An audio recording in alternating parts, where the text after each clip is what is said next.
കുടുംബ വഴക്കിനെ തുടർന്ന് യുവാവ് വെട്ടേറ്റ് മരിച്ച സംഭവത്തിൽ ഭാര്യാപിതാവും ഭാര്യ സഹോദരനും അറസ്റ്റിൽ.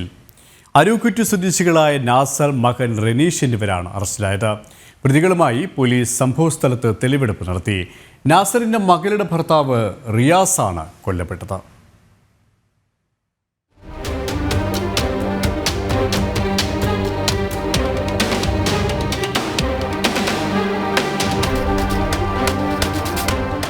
ബുധനാഴ്ച രാത്രി 9 മണിയോടെയായിരുന്നു സംഭവം.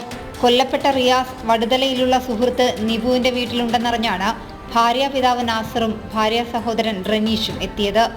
അവിടെ എത്തിയ പ്രതികൾ റിയാസ് ഭാര്യ റെനീഷയെ നിരന്തരം മർദ്ദിക്കുന്നത് ചോദ്യം ചെയ്തു.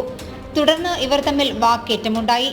വാക്കേറ്റത്തെ തുടർന്ന് സുഹൃത്തിന്റെ വീട്ടുപടിക്കൽ നിന്ന റിയാസിനെ നാസറും റെനീഷും ചേർന്ന് മർദ്ദിക്കുകയും കയ്യിൽ കരുതിയിരുന്ന വെട്ടുകത്തി കൊണ്ട് വെട്ടുകയുമായിരുന്നുവെന്ന് പോലീസ് പറഞ്ഞു.